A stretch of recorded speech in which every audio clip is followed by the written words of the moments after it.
I just had to let you know you're.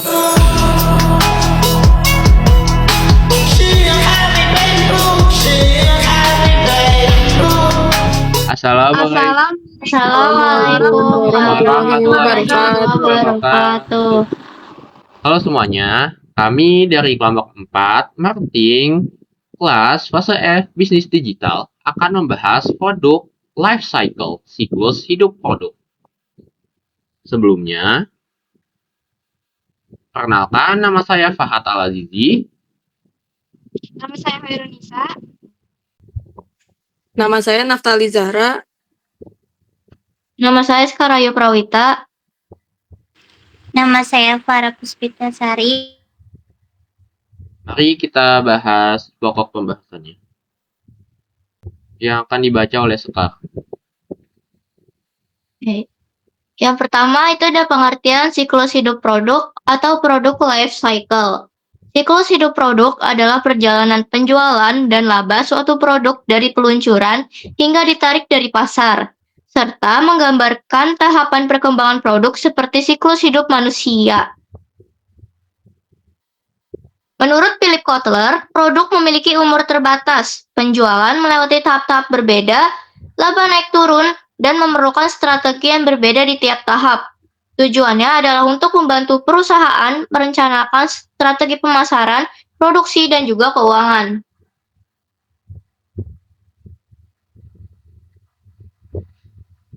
Yang kedua, ada proses adopsi konsumen oleh Rogers. Yang pertama ada awareness, yaitu konsumen mengetahui adanya produk baru. Yang kedua interest, konsumen tertarik dan mencari informasi lebih lanjut. Yang ketiga ada evaluation, konsumen menimbang untung dan rugi. Yang keempat ada trial, konsumen mencoba produk dalam skala kecil. Yang terakhir ada adoption, yaitu konsumen menggunakan produk secara rutin dan setia.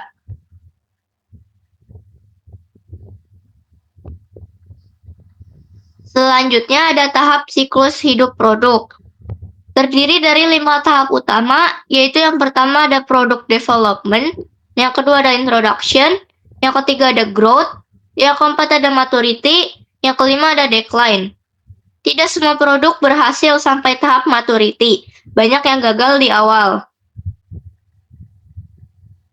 Selanjutnya ada product development, yaitu tahap pengembangan produk merupakan tahap awal sebelum produk diluncurkan ke pasar.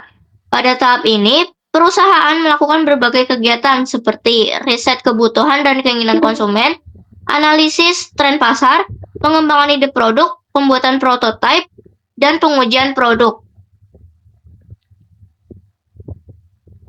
Kemudian selanjutnya adalah produk development. Karakteristiknya yang pertama itu belum terdapat penjualan karena produk belum dipasarkan. Kemudian yang kedua, biaya yang dikeluarkan sangat besar, terutama untuk penelitian dan pengembangan R&D. Yang ketiga, risiko kegagalan sangat tinggi. Kemudian yang terakhir, kesalahan dalam tahap ini dapat menyebabkan produk tidak diterima di pasar. Oleh karena itu, tahap pengembangan sangat menentukan keberhasilan produk di masa depan. Selanjutnya, tahap-tahap siklus hidup produk atau produk life cycle.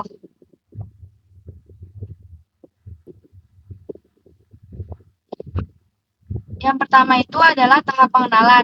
Karakteristiknya yaitu tingkat penjualan masih rendah karena produk belum dikenal luas. Selanjutnya, biaya promosi dan distribusi sangat tinggi. Keuntungan juga masih rendah, bahkan dapat mengalami kerugian. Yang terakhir, jumlah pesaing masih dikit. Distribusi produk masih terbatas. Fokus utamanya pada tahap ini yaitu yang pertama membangun kesadaran konsumen terhadap produk. Yang kedua, memberikan edukasi mengenai fungsi dan juga manfaat produk. Yang ketiga, menarik minat konsumen untuk mencoba produk. Selanjutnya, strategi pemasaran tahap pengenalan. Yang pertama, rapid skimming, yaitu harga tinggi ditambah promosi tinggi untuk produk premium. Yang kedua, slow skimming, harga tinggi dengan promosi rendah. Yang ketiga, rapid penetration, harga rendah dengan promosi tinggi atau cepat mengambil pasar. Yang terakhir itu slow penetration, yaitu harga rendah dengan promosi yang juga rendah. Oke, baik. Selanjutnya adalah tahap growth atau pertumbuhan. Tahap pertumbuhan ditandai dengan meningkatnya volume penjualan dan munculnya pesaing. Ciri-ciri tahap pertumbuhan antara lain sebagai berikut.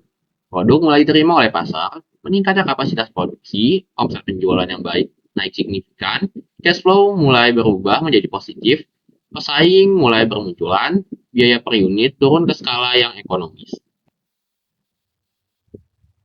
Lalu ada growth, karakteristiknya yaitu penjualan meningkat dengan cepat, lalu produk mulai dikenal luas oleh konsumen, lalu keuntungan perusahaan meningkat, distribusi semakin luas, dan terakhir mulai muncul pesaing baru. Strategi yang dapat dilakukan, pertama meningkatkan kualitas produk, kedua menambahkan fitur atau varian baru, ketiga memperluas pasar dan distribusi, keempat memperkuat citra merek. Lalu strategi pemasaran tahap pertumbuhan atau growth. Pertama, pertumbuhan pesat, harus tingkatkan kualitas, tambah model baru, masuk segmen pasar baru, iklan via media massa untuk mendorong pilihan konsumen. Kedua, pertumbuhan lambat, perluas distribusi hingga eceran, turunkan harga dan berikan layanan purna jual.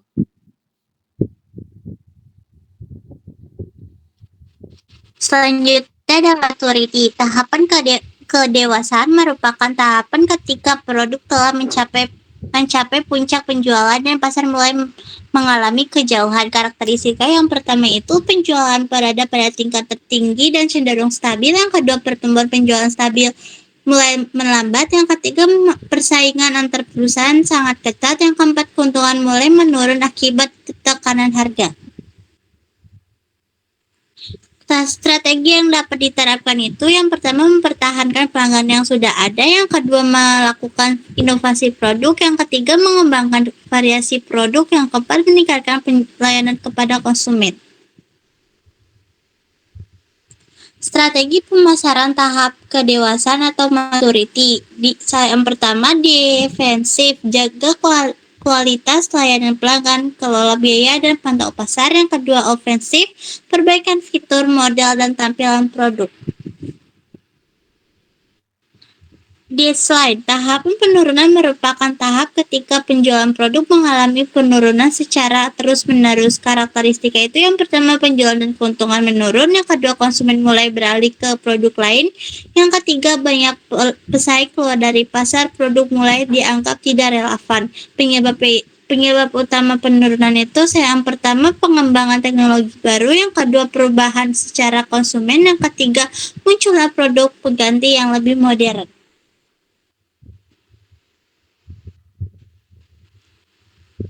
Strategi pemasaran tahap penurutan atau decline. Yang pertama menambah investasi untuk mendominasi, yang kedua mempertahankan investasi hingga ketidakpastian industri diatasi, yang ketiga mengurangi tingkat investasi secara selektif, yang keempat mengambil manfaat investasi untuk memulihkan kondisi kas, yang kelima melepaskan bisnis tersebut secara tepat dan menjual aset perusahaan. Dilanjutkan oleh Naftali. Lalu ada tabel karakteristik PLC. Tahap introduction penjualannya itu masih rendah, biayanya sangat tinggi. Lalu ada profitnya negatif, kompetitornya sedikit, fokus strateginya di kesadaran. Lalu ada tahap grow, yaitu penjualannya naik pesat, biayanya menurun, profitnya naik, lalu kompetitornya itu meningkat, fokus strategi di ekspansi. Lalu yang ketiga ada tahap maturity, penjualannya puncak, biayanya itu mulai stabil, profitnya itu tinggi, kompetitornya sangat banyak, fokus strateginya itu di pertahanan.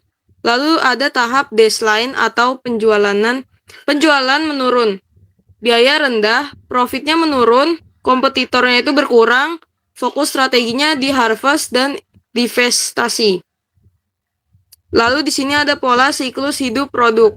Yang pertama ada style, yaitu memiliki siklus hidup yang panjang dan relatif stabil. Lalu ada fashion, yaitu mengalami peningkatan popularitas dalam jangka waktu tertentu kemudian menurun. Lalu ada FAD atau FAD, yaitu mengalami peningkatan sangat cepat tetapi juga cepat mengalami penurunan. Lalu ada karakteristik PLC, Yang pertama ada panjang tahap berbeda-beda tiap produk. Yang kedua, tidak semua produk melewati tahap yang sama. Lalu yang ketiga ada bisa diperpanjang dengan melakukan inovasi dan modifikasi produk, repositioning, lalu tambah iklan dan nilai produk, lalu yang terakhir mencari segmen pasar baru.